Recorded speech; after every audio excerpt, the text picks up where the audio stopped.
What's going on, everybody? If you can do other things and you can explore different aspects of yourself and you can become a different person. You can't use your voice, lift someone else's voice up. Understand that you are a global citizen and you do have a responsibility.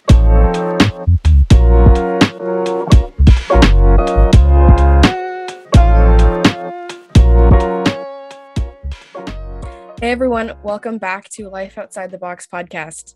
I'm Abby. And I'm Asante. And today we are joined with the fantastic Sam and Elton to talk about the Indigenous experience and how it connects to youth mental health. I just want to give a big shout out to Camco for sponsoring today's video. So excited. Let's get it. Welcome, Elton and Sam. We're so happy for you to join us. I guess before we get started, just tell us and the viewers a little bit about yourselves, why you're here today. So hello, my name is Samantha Crowe. I was asked to join, just given my life experiences, to have a conversation in regards to mental health and how race and discrimination kind of reflects within that conversation of looking at mental health, just due to my work with Indigenous young people in the North and just being an Indigenous young person myself who dealt with mental health struggles. And so just kind of like wanting to give some of that kind of context or perspective. And I'm just looking forward to being here and having this conversation. Thank you, Samantha. Elton, how about you? Yeah, bonjour. My name's Elton Beardy. I'm from Makes Up in Inwook. I'm a really good friend of Sam. We've been kind of working together throughout A long time. A long time. Yeah, a very long time. So it's I just got asked to come accompany her on this interview, and it's always something that I feel that's really important to talk about in terms of like mental health and how it affects our young people. And it's just something I've been passionate about for a really long time. I'm an educator, so it's naturally been something that I've been working with firsthand out in our communities. And yeah. And I think another important thing about like why I asked Elton is because like I know obviously his experience, but also because like I am a white passing Indigenous person from like a drive-in community versus Elton's experience is going to be very different than mine. And so I wanted to make sure that we had as much perspective as possible a part of this conversation. So that's like I figured like that was like an important point for me to bring up and just kind of address that as well. Thank you for saying that. I think for us, one of the things that we really try to do is go like we want to peel back the layers a little bit and get into the nuance. And I think you kind of just set us up for that. So thank you. Just out of curiosity, Elton, you said you're an educator. Can you say a little bit more about that? Yeah, for sure. So I started out my career like throughout high school. Obviously, as a young person, you're exposed to different kinds of community events and kind of got a start in going to youth conferences, stuff like that. And then I started working for this organization called Shkode Binajaweko Bemwadun. And so they're just called Shkode now, and they have an after school program that's very culturally based. So I was actually a child in that program for a brief period of time when I was younger, and I actually managed to have the opportunity to work for them again. And I was in the position of a youth outreach worker for about, give or take, six or so years throughout the years that I've been working. And so as part of my my responsibilities, I would go to classrooms, and you would have your typical 20-minute session where I would be introducing very basic ideas around the culture to children, both Indigenous and non-Indigenous alike. Just really, it was really about addressing, poverty in our communities here in Thunder Bay, and it was looking to eliminate that, poverty, both financial but also, culturally as well. And part of my duties was also to, make kids sandwiches for lunches, free, that they didn't have to, go out and buy or whatever. And and then the big focus was kind of our after school program. And so during our after school program, we would be focused on, they would get, snacks, they would get, obviously access to the gymnasium, to the schoolyard. And it was just so a lot of my work has just been mostly focused on capacity building for our young kids and their families as well. Sounds amazing. Thank you for sharing that with us. Sure. Thanks for asking. Of course. I guess I have a question to add on to that, Elton, but also including Sam in this. I'm curious, how does community play a part in mental health, specifically youth mental health, when you start out with such a strong community as a child? How does that play into mental health in an adult? Yeah, in my experience, just as being in education and also in advocacy in general,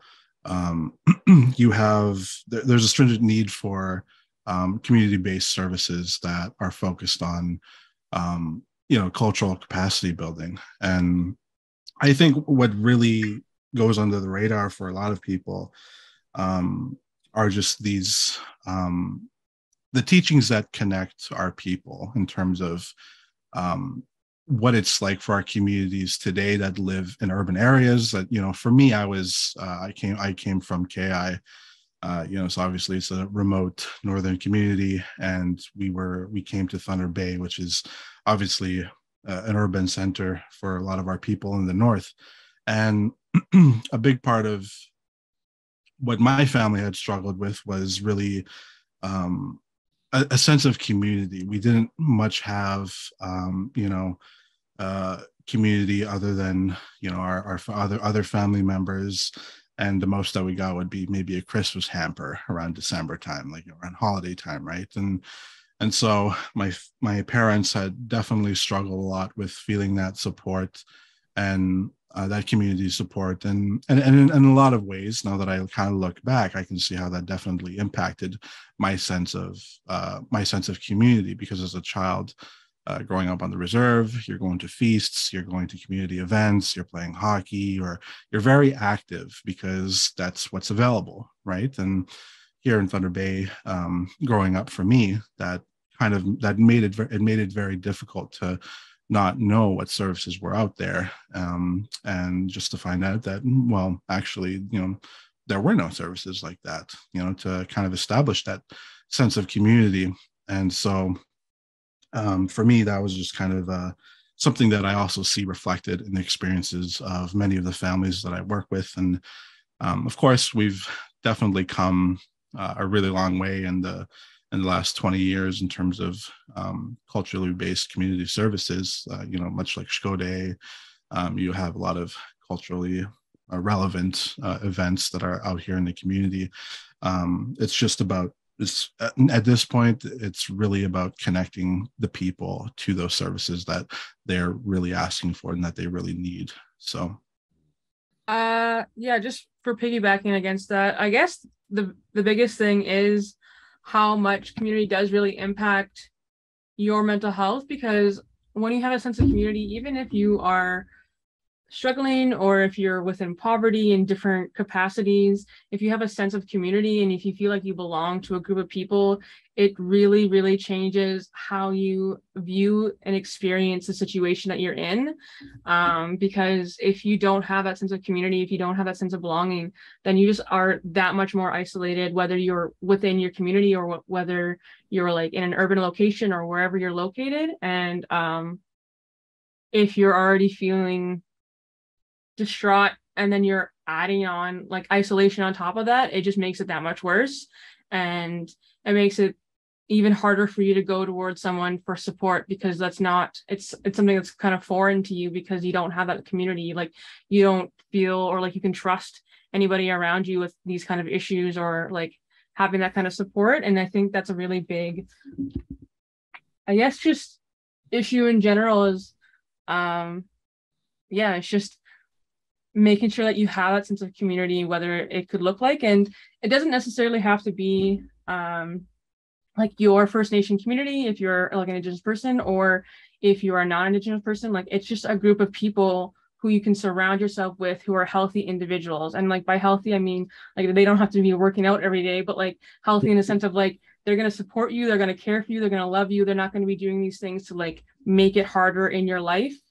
And like that's another big thing that like I try to really stress about people is like, if you want to reach out to someone, make sure you're trying to reach out to somebody who can be a healthy individual. Just because someone is older or who may or may not have a sense of knowledge or like cultural information doesn't necessarily mean it's going to be the right person for you at that time, because it can make things a lot worse if you go to somebody who's not going to be a good fit for you. And that's what makes getting services or support like that much harder, because then you don't know who to go to, and it just makes it a lot more limiting. So yeah, community is really huge. Like there's like so many different like nuances that go into all that kind of area. And yeah, it's my biggest thing is just stressing for folks that try to reach out or get people around you that are going to be healthy, caring individuals more so than anything else.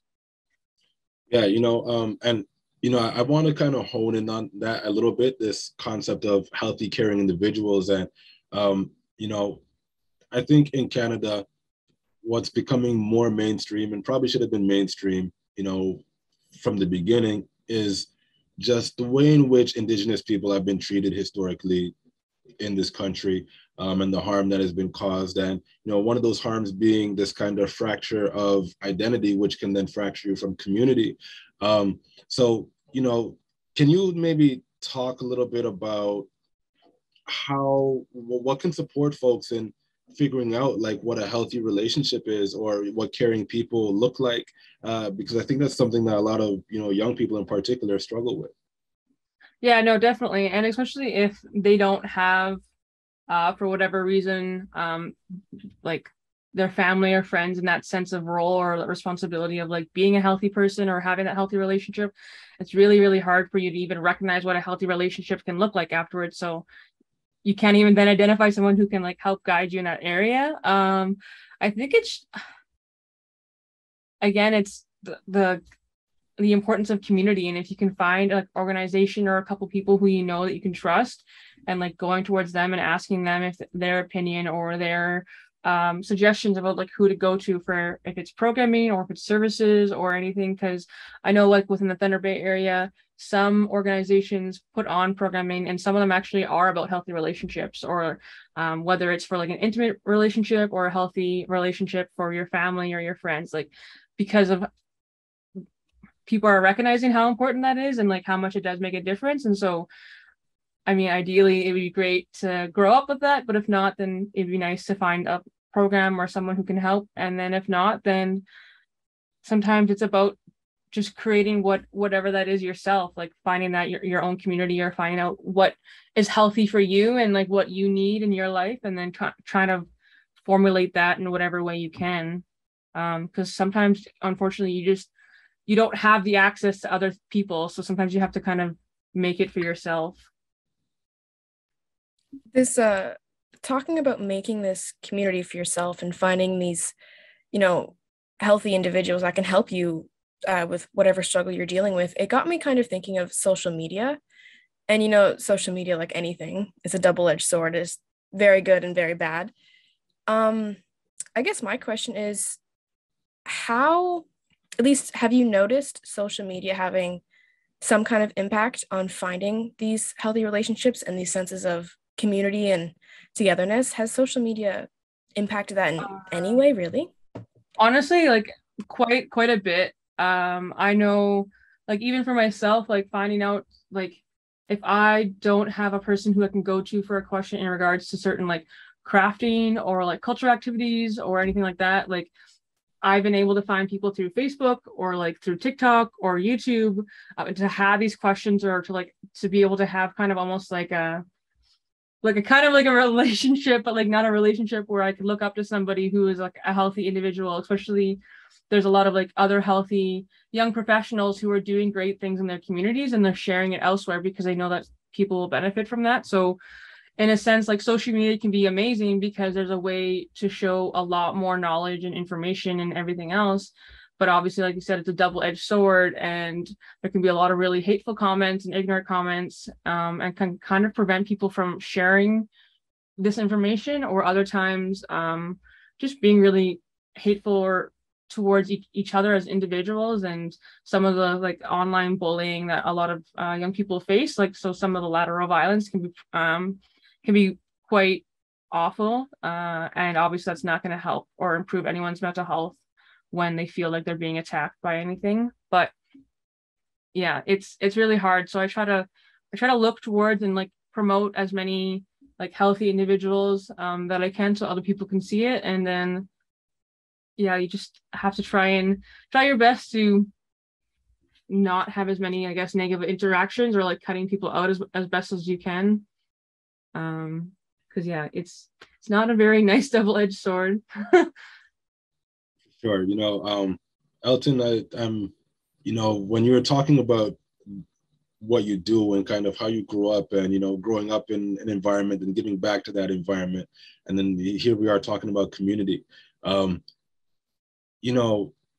What does community mean for you in terms, not just, generally speaking, but also in terms of, why is it so important for you to give back, and how do you think that helps? Well, for me, it was really about, recognizing, the teachings of my elders and my teachers. And, when you really take a deep dive into the culture and into kind of our worldviews, into, our ways of knowing and ways of understanding, you kind of have this self. So, picture a circle, right? So the circle in the middle is the self. And I was told that the next kind of circle, a greater circle that encapsulates the self, is family. So your immediate family, your parents, your uncles, your cousins, your siblings, your grandparents. And then next you would have your community. So that would be kind of the greater, the third circle. And then obviously you would have, your nation. And so in our understanding, your nation would kind of be, the Anishnaabe. So as a nation as a whole. And because I know that when we're talking about nationhood, then we typically, most people would understand that as being Canadian, right? But in our way of knowing, the more that you learn, the more that, this identity, your identity as an Anishinaabe person really comes to the front, and really, and so as you begin to kind of learn this kind of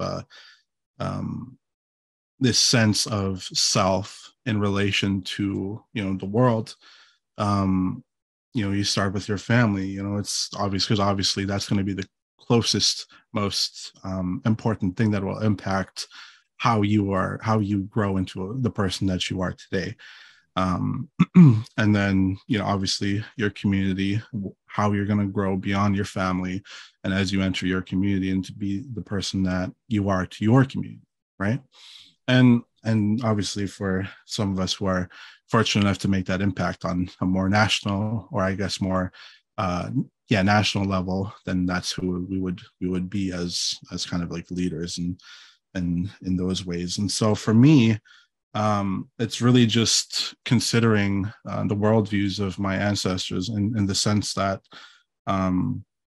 going back to our understanding of community and in relation to the self, because back in the day, you would not be able to survive without your community. It was the most terrible thing to be exiled from your community, to be alone in the world, because you would not have been able to survive, right? And so kind of taking that understanding forward into today's world, we have the understanding of the self as the pinnacle of our existence, this sense of individualism that is kind of promoted by Western culture, obviously has kind of influenced, severely impacted our sense of community and our traditional way of life. And so for me, it's really just about going back to these understandings, these traditional understandings, in the sense that, the self couldn't live without the community, and the community cannot survive without the self. It's very much a circle. I like to kind of take that, the phrase "a two-way street." For us, it's a circle, and And it's this continuum where, if you learn your language, if you learn your culture, if you build your capacity as a person, both inside of your culture and our old ways of knowing, but also bridging out and really learning these new ways of living. That is, I've been told by elders all this. You hear this told by elders all the time. That is the most important thing that you can do for your people, is to learn your culture, to know your language, and but also move forward in a way that promotes our growth into the new people. Because it's said that our young people are the ones who are going to be leading our people into new ways of living, into better ways of living, compared to what it is today. So it's really just about returning what I've been given. And it's I know that that's a very simple answer, but it's a very important teaching. Reciprocity is a very important teaching in our culture, and really it's just about giving back. That's amazing. You say it's simple, but I think it's extremely deep and meaningful. So thank you for sharing that with us. Abby, over to you. Yeah, I second everything that Asante said. I really like that, the circle. It got me thinking a lot. And one thing that came in my head was, how does history and, the treatment of Indigenous peoples, how does that play into the mental health of Indigenous youth today? It's no easy thing at all, and I'll let you guys explain that. But I'm curious to how that looks now. Well, I'll touch on about it, and then Elton, if you want to kind of go a little bit further about everything. But essentially, through colonization and like Indian residential school and the 60 scoops and the high representation of children in care and all the kind of things, it has really broken down the relationships in family. It's broken down in relationships in regards to someone's identity to self, identity to their culture, and their sense of belonging. So it has really completely disrupted like your overarching sense of identity within your family, your community, all these different areas. And so there's a lot of individuals who are trying to get back, but not everyone unfortunately has the experience or like the privilege, I guess, because sometimes it feels like a privilege when you get to grow up around your culture, get to grow up with having certain teachings. And so you can kind of, I don't know, there's a lot of times where I've seen growing up where like individuals who had a stronger sense of community and a stronger sense of self and their culture and their family, I could see their strength, and I could see their ability to kind of go through life because they know that they have that support system. They know that they have things that they can fall back on, versus a lot of individuals, it becomes that isolation. When Elton was talking about your sense of self and like you're the most important, that's kind of like the same type of thing, right? Where it's like you're very isolated in yourself, whether it's a good thing or a bad thing. And sometimes it can be really negative, obviously, where you're just feeling like you're completely all alone and you have nothing and no one. And a lot of young people feel that they feel stuck, they feel isolated, they feel like there's no hope, they feel like they have absolutely no future. And these are 12, 13, sometimes even as young as like 7, 8 years old, where they're feeling this sense of hopelessness. And I can't stress enough the importance of like having your culture, knowing who you are and where you're coming from, and like knowing that you have people who are there for you, that community, that circle, for you to feel, like I definitely like I wish I can put into words like to represent like who you are and like what it means to you, but like I just can't. It's just very important. Like I wish there was like more words I could say in order to like explain or share like what that is. But yeah, all of the things unfortunately has completely impacted and disrupted many things that has still negatively impacts our young people a lot today. And until things are actually addressed, like in a systemic level, then it's going to continue doing this, because right now we're leaving our young people out, and it's not fair, and it's sad, and there's a lot of young people's lives who are being lost for no reason. Elton, do you have any thoughts about this as well? This thing around identity? Mm-hmm. I think when we talk about colonization and its impacts, really the most underlying root focus that had really happened at that time, at the beginning, was, kill the Indian, save the man. So that was the first and foremost thought that informed every single decision in the last few centuries to really target our people. And as we kind of have learned throughout these last few decades, what better way to destroy a people than to destroy their children and to change their children. The children, our people understood that our children were sacred beings and that they were gifts from creation to carry forward, our way of living.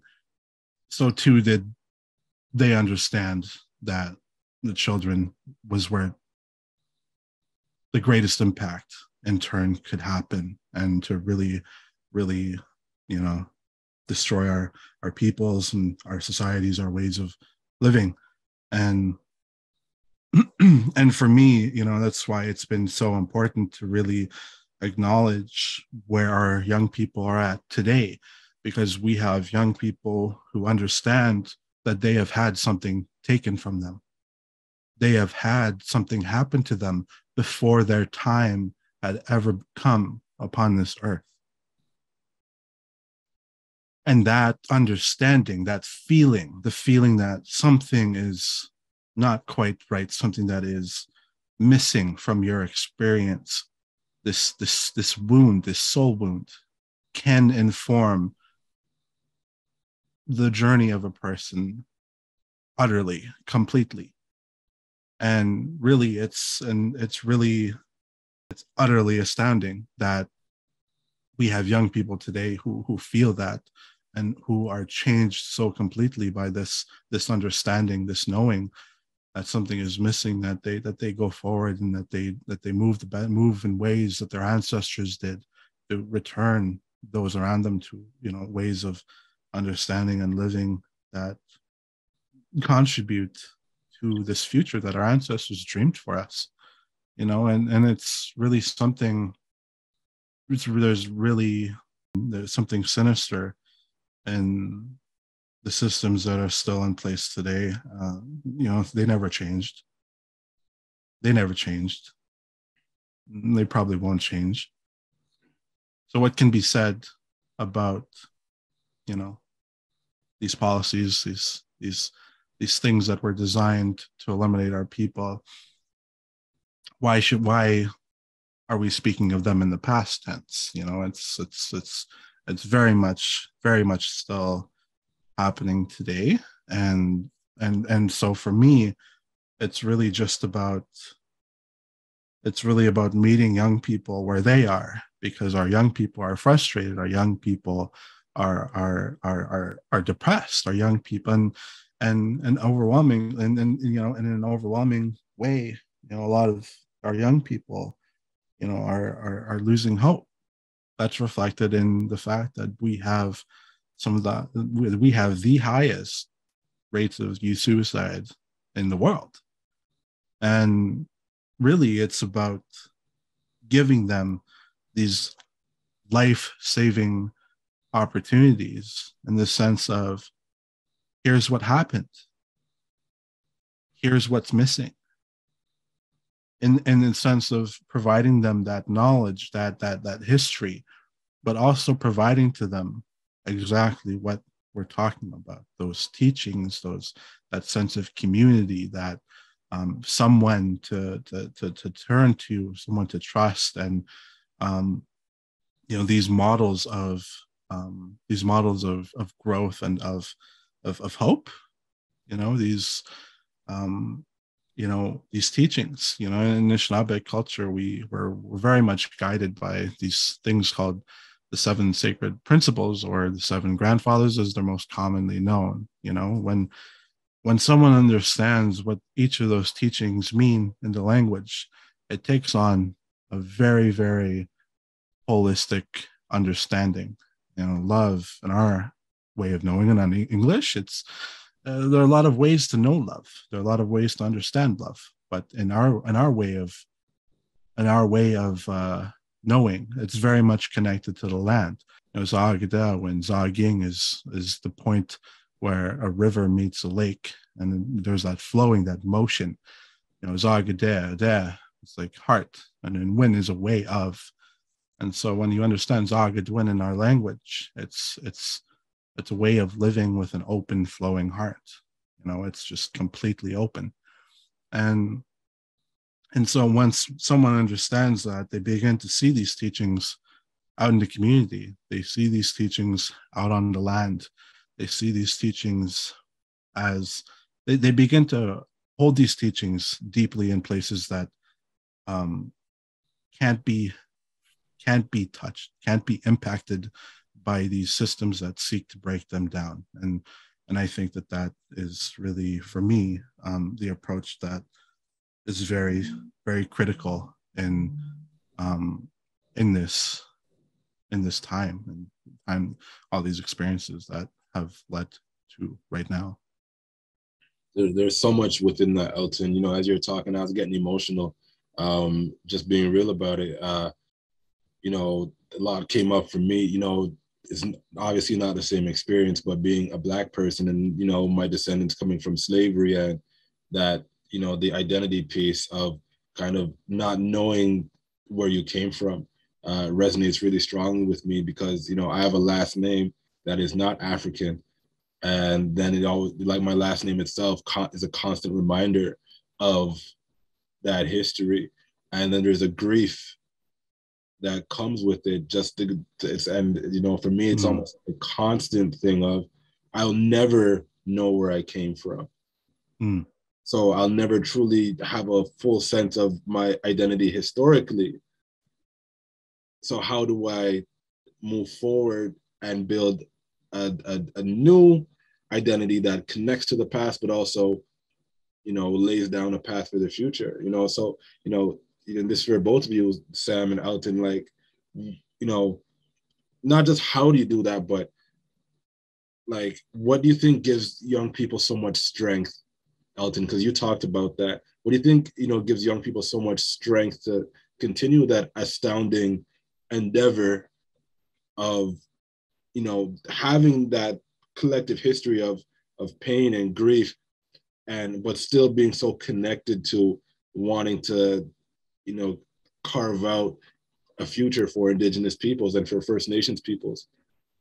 Well, for us, Anishnaabe peoples, it's really important that, at the beginning of our life, we're given these gifts. We're given a certain knowledge that will kind of carry us throughout our life. And kind of first and foremost is our name. You just touched on, kind of the importance of your name and just how a name can shape someone and inform their feelings around, from themselves, within themselves, and for the world. And for us, it's, we have our spirits have names. We're told that everything in existence and creation has a name. Everything. And so this spirit name is really, really important. This name gives you purpose. That is who you are as a spirit. That is what you are meant to do here on this earth. And then secondly, we have clans. And so this clan extends well beyond your own immediate family, well beyond, your uncles, your aunties, your cousins, well beyond your grandparents. We're told that our clans were the basis of our political governance system. And so much in the ways that we would consider our immediate families today, our parents, maybe our siblings. That's as far as kind of a household today would kind of look like. Maybe your aunt, your uncle, a few cousins. But traditionally our clans really informed our relation to the world, because you had a whole community full of people that you considered your family members, your own blood. And so that was very important. And and then last, will kind of our colors. And those colors were very critical to your your announcement of yourself to the world. They were the colors that you would wear. They were the colors that would mark a lot of your offerings, your ceremonial offerings. And those would be the colors that would also identify you once you kind of left this world. Those would mark your pole. And so, these gifts, what we were given, by Creator, were very, very important, and are very, very important to informing what a person's purpose is and how they can move forward in fulfilling that purpose, both as an individual, but also within their communities. And so that's why it was so important to know both your name and your clan, obviously your colors, and to help with your purpose. You were also given particular abilities, skills that would help you in your journey to fulfill the purpose of your name. And so, that's why I say, like, it's returning to these old ways of knowing that will very much critically shape the direction of our people as our young people kind of return to those ways of understanding. And it's really important as well just to kind of acknowledge that grief, because whether we know it or not, each of us has a soul wound. It's ancestral. When we talk about colonization, we're also talking about intergenerational trauma, and intergenerational trauma as the root of our pain and our suffering today is very, very important to acknowledge, because you do not only carry your experiences in this world that have informed your own trauma, your own pain, your own suffering, but you also carry that of your ancestors as well. And so it's really important to know it's really, I tell this to young people, it's really important to know your family's history, to know your familial history, because if and it's difficult, it's really difficult to do that.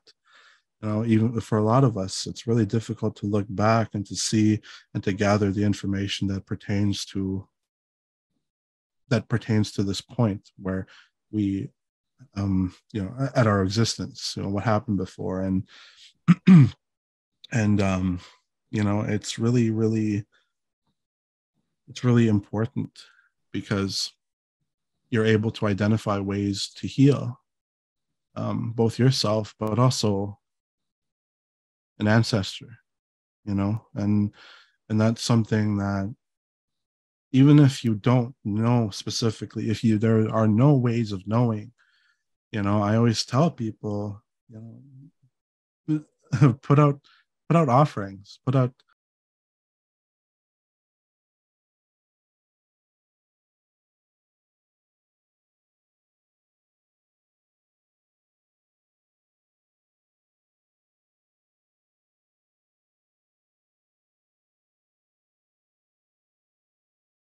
into a little container, and birch bark preferably, but you would put that out by a tree, on the east side of a tree, and sprinkle a little tobacco on the ground and just say, this is for my ancestors, this is for this pain that I'm feeling, this is for this little something that I feel is missing from my life, something that is missing, maybe not just from my own life, but maybe just from my ancestors' life. And this is just a little bit of life that was meant for me, given back to you. Again, that's where reciprocity comes back into the picture, in the sense that we're not just living for ourselves today, we also live for our ancestors. And in our way as well, ancestors,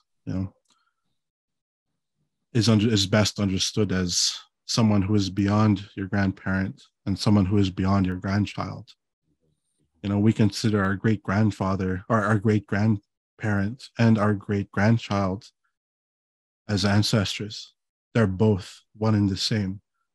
And so when you offer these things to our ancestors, you're bridging the past and the present and the future into a continuum, and that's into a circle.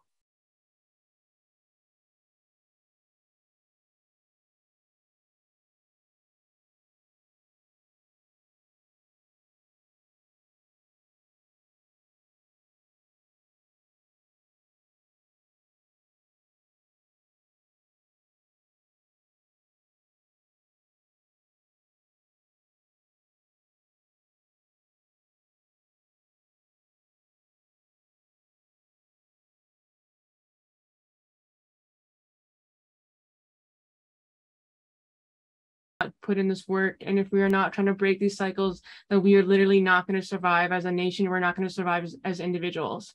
And it might seem cold to some people, or it might seem like a little bit being dramatic, but it's the honest truth, unfortunately. And because we're losing our knowledge keepers, we're losing our elders, or all these individuals who have these teachings, and unless we're putting in this work now to learn these things, then we are literally going to lose it.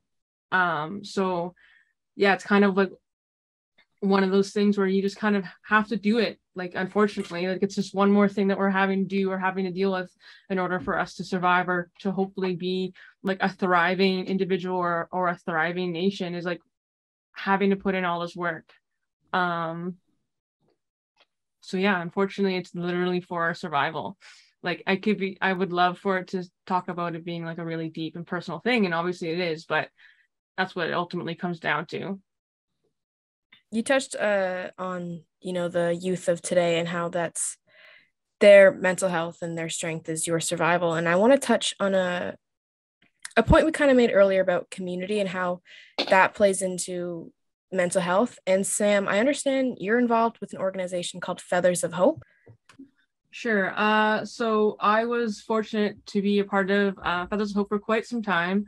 I had to take a step back just due to other life commitments, but Feathers of Hope originally started as an initiative outside of the Ontario Child Advocate, and it was to address and look at what experiences and what issues are Northern Ontario Indigenous youth experiencing, but not just looking at it, but actually going directly to the source of young people and saying what is wrong, what is going on, and making sure that young people are being at the forefront of this conversation and leading this conversation, and making sure that what they believe are the issues and what they believe are the solutions are the ones that are actually going to be putting forward. Because so many times, unfortunately, someone tells you, whether they're an organization or some sort of authority, saying this is what's wrong, this is how we're going to fix it, but instead Feathers of Hope, we're trying to reverse that and putting young people actually in the forefront and saying what do you need? What do you want? How do you want to be a part of this conversation? And making sure that they are being a part of the conversation, that they are leading this, because ultimately, Feathers of Hope is about the young people that we work with.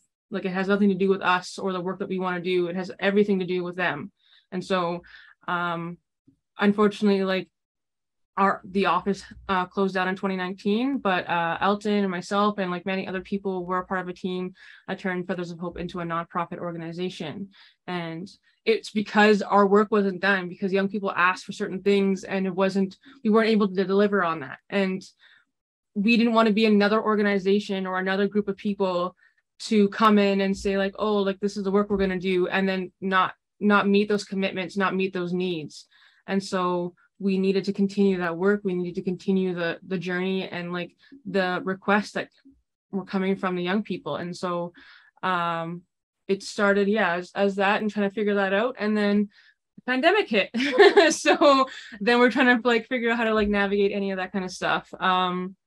But yeah, I know that they were able to reach their charitable status, and so that they can hopefully then be able to have more opportunities for funding in order to do the work and to continue doing the work with Indigenous young people. And so I'm always really happy to see any kind of stuff that's cheering from the sidelines, essentially, is like from kind of how I'm feeling. And I think part of my standpoint as well is like I'm starting to kind of leave my role as a young person, whether I like it or not. I'm kind of getting out of that, and even along my journey, because I started that work. I started working at the office in 2012, and then I was at the office for 7 years, and then we did a couple of years afterwards. So I was a part of the team for almost 10 years, and so I kind of can't really be part of that young person term. And I was kind of already being in the middle of things, trying to make sure that young people are being a part of it. But now I wanted to take a full step back of everything and make sure that other young people were being a part of it, because it just didn't feel genuine anymore, where I'm talking about being a young person. Like, I still technically am, but there is other younger people who are a lot more actually part of that demographic that they're talking about. And so just wanting to make sure that like these opportunities are being authentic and genuine, and like respecting that conversation, respecting those boundaries and responsibilities. But I know that they're doing really great things. And I think, that there's lots of stuff that are going on with all that kind of stuff. But that's kind of where Feathers of Hope is, and how it plays into mental health is honestly the community that it grew. Like from the very first forum that happened, there was a huge sense of like understanding that young people are not alone in their issues, and that they are a part of a much bigger community than like what they ever realized. And I think that's kind of why it turned into such a bigger movement, was just the connection and the community and the sense of belonging that it created for a lot of these young people. And that's really big. Obviously, like some young people talked about like what they're going to be doing afterwards. And so some people went back to school, some people went on to be leaders within their community, some people continued the work, but in other ways. And so that sense of hope, that sense of community, it can kind of light your spark again, like light your fire. And so, it's just, I just never want to like underestimate like the power that some organizations or communities or groups can have on young people and their lives, and just the impact it can truly have. There's so much going through my mind. I know we don't have that much time left. I think let's go a little bit over time. Like we got to stay here for a bit. This is a bit of a different flavor of a question, but being from an oppressed group myself, and media representation has always been a bit of a, I don't know, I've had a conflict with it for a lot of my life. And as being from the outside looking in, we're hearing more and more about the Indigenous community and about First Nation communities now in Canada, but it's usually through the lens of residential schools, no clean water, like things that are like negative. So my question is, it's kind of a twofold question in the sense of, it's really around like, what is the real story? But not just that, but like, what are the parts of Indigenous life and day-to-day life and, that we don't understand, that we don't get to see? What is that like? Where's the joy coming from? Where's the happiness coming from? I'm really curious about that. Yeah, I appreciate you asking that, because unfortunately, the conversation about the negativities and the traumas are usually in the forefront, because obviously it's very important and things need to be good. Like, people need to learn, because unfortunately, with how our curriculum is and how our world is, not everyone knows what's going on. So sometimes like you still need to have these conversations about recognizing and sharing like what are some of the issues that are going on, but they don't also allow the opportunity or the chance to talk about some of the positive things. And sometimes I understand it makes sense. You don't want to talk about it because you don't want to undermine the issues that are also happening and like how serious they are. But I just love getting to celebrate young people doing amazing things. Like, I love getting to celebrate Indigenous young people doing amazing things. And so that was one of the big things that like Feathers of Hope really tried to do as well, is like really showcase like healthy Indigenous young people, like healthy individuals who are doing amazing things and who can be doing like awesome things within the communities, and then like in the urban communities and all that kind of areas. Like I think it's just as important to be able to showcase and highlight someone's highlight or like their positive things, because then people can recognize and see like you can do amazing things, like you're allowed to be doing good things, like you're allowed to succeed, like you're not like you don't have to just be in this one state. And if you don't recognize, or if you never heard about someone doing well, then like why do you think that you're ever going to do well? Like why do you ever think that you're going to be okay if all you see around you is someone not being okay? Like you're going to feel extremely guilty, or that like you're going against the curve about being a successful person. But it's because like we're not able to see these people who are living like amazing lives. And some of the, and like when Elton's talking about the community and these teachings and these other kind of areas, like that's a part of the joy. Like that is a part of this sense of pride and beaming and optimism and everything that comes with it. Is like it's huge. It's like it's a great thing. And I love getting to experience, because like I didn't always get to grow up around and having the privilege of having the information around me. But so like as I've gotten older, like getting to seek and like find these knowledge keepers, and like honestly Elton is like one of my knowledge keepers because he has a lot of like history and experience in areas. And I just love getting to listen to individuals, especially younger people, who get to do it, because it showcases that like yeah, just important, all of their important roles. But yeah, learning and being around more of my culture and like learning more of my identity and like my community and all these kind of things, it just makes me feel a little bit more whole every time. And like it gives me more of a sense of pride and not kind of feeling like I'm isolated, or like I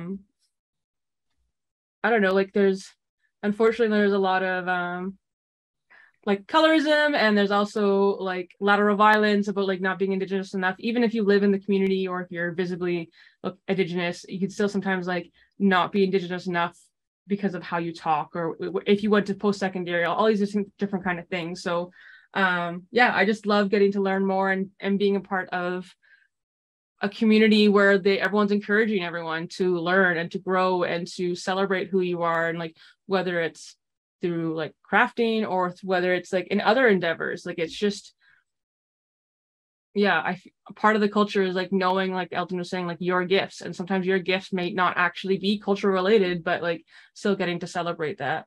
I don't know, there is so many amazing things. And I think that's also why I love to highlight like Indigenous role models on social media, is because then people get to see that, like get to see it in real time. Amazing people doing awesome things, and it's just really cool. Thank you for sharing. I don't know if you have anything to add, Elton. For me, it's like, you know, one really like very underrepresented aspect to kind of like our culture or our cultures is our humor. You know, our people, like Indigenous people, are so funny. It's really one of the most critically important things to, you know, our people and our communities. And I really so right now I'm watching this show called Reservation Dogs. I'm not sure if you guys have heard of it, but it's like this really, really awesome show that kind of represents you know, quote, res life, unquote, that you know, to a greater audience. And it's, you know, kind of like this like all Indigenous cast and crew, and they really yeah, when you watch it, you really see how much love, and how it's just crafted with so much love. And I'm ranting about Reservation Dogs, you know, like I love it. You should totally watch it. It's so amazing. But you know, it's just something for me that, at least in my life, you know, I really enjoy the fact that, you know, our people, in being so humorous, that's something that especially the things that we joke about, you know, the things that we joke about really kind of it really brings so much healing to kind of the way that we kind of like look at these darker parts of, you know, our experiences, and to really just really really shift that perspective. And our people, our Indigenous peoples are very, very, very much experts at that. And so for me, it's just you can't laugh at ceremony. It's what's the point? Yeah, I think that's like it can kind of seem a little dark at times, like when you end up joking about like your trauma, your family's trauma, different kind of things. And it's kind of morbid, I guess, but like when you have other people like because Elton and like other groups of friends or whatever, like just making jokes about like really not the greatest things, but like it's really funny because we understand the context, and like we're just trying to make light of like what Elton said, like we're trying to make light of the situation. And then also we roast because we care. So like if you're not getting teased, then like you're not liked. So just FYI. And so like just getting to like having that kind of relationship as well. And so whenever I get, if like depending on like what new job I'm at, or like if I have to go up north for anything or whatever, I'm like, it's so bittersweet just getting roasted. I'm like, okay, like this 10-year-old kid is like roasting me right now, but like that's nice, that's good, I'm glad that I'm accepted, but like, man, that kind of hurts. And like, so yeah, it's just that kind of relationship. And I'm really happy that Elton like brought that up, because it is like a really big thing that maybe people don't always get to see. And yeah, check out Res Dogs, or like check out Prey, that's pretty cool too. I already looked up Reservation Dogs, so Disney Plus. I'm gonna be watching it. So Abby, back to you. Maybe you could take us. Yeah, I've added it to my watch list as well.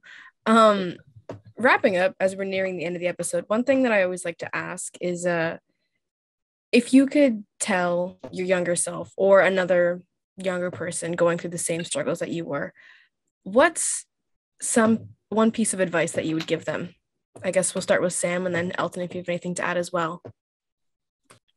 That's such a huge thing, because like it could be really simple, but like it always ends up being so much deeper than maybe like originally it like attended. But honestly, I think just letting the flow of life happen, like stop resisting about some things. Again, I know like resistance to some areas obviously is important, because that means you're advocating for yourself, but other areas, like just try not to fight it, because sometimes like whether you like it or not, things are going to happen. And that's including like the resistance I would have towards myself, or like a young person having towards themselves. So like giving yourself some grace, some love, some kindness, and like accepting who you are, and knowing that like other people should accept you as well. And if you're around people that don't, then like try to find somebody else who's going to do that, because yeah, that sense of community again is huge, and that really impacts everything. And so just knowing life is going to be what it's going to be, so don't fight it as much, I guess. I don't know, like it feels weird saying it like that, but just I guess knowing when to pick your battles, and like it's okay, and flowing with it, like go with the flow with life as well as you can, because sometimes if you fight it, you just make things a lot worse and a lot more traumatic than necessarily needed to happen. So yeah. What about you, Elton? Do you have any 2 cents to give to your younger self, or anyone else listening? I would definitely say that you're going to fail. And since you're going to fail, you might as well have some fun while you're failing. It's really important to acknowledge that for all of the plans that we can make for ourselves, the 2-year plans, 5-year plans, 10-year plans, long-term plans, you have to acknowledge that at some point you're going to fail, and you're probably going to fail hard. It's probably going to be devastating. It's probably going to be a little bit embarrassing. But the important thing is that you have to allow yourself to fail, and allowing yourself to fail with grace and understanding is something that is, for me, has been really critical in understanding, my life and my journey. It's, failing has led me to the most important people and the most important times of my life. Would I have ever regretted, some things? Sure. But The important thing is where you go is what informs your next few steps after failing. And it's really just not taking life too seriously, not taking yourself too seriously. That's something that is super super important. Yeah, especially if you're someone who has a lot of anxiety. I used to have a lot of anxiety. I still have a lot of anxiety, but I always tell myself, don't take yourself too seriously. Have a good laugh at yourself sometimes, because you're not the center of the universe. You're the center of your own experience, but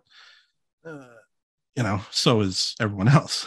And the most important thing to acknowledge is just you're not alone in these experiences, whether you fail, whether you succeed, whether you have a laugh at yourself or not. It's just important to know that you're not the only one having that experience, and it's just important to pick yourself back up and to just keep moving forward in a good way. And yeah. I don't know about you, Abby, but this has been an absolutely fascinating conversation for me. And, I hope we have y'all back on the show, because I have so much more that I want to talk about. And, I just think both of y'all are amazing people and inspirations for me in so many ways. So, thank you for everything that you shared, and thank you for being who you are, and, being so generous to community and just generous in general. I'm astounded, to steal a word from you, Elton. I'm astounded right now. I'm totally speechless. Abby, you got to take us away, because I'm just rambling. I second everything. I just want to say it's been an absolute pleasure speaking to the both of you, and I'm very, very grateful to have been able to have this conversation and to be able to share this conversation with our listeners. And I just want to say thank you so much, the both of you, for sharing. It's been wonderful. This helped me a lot. Thank you.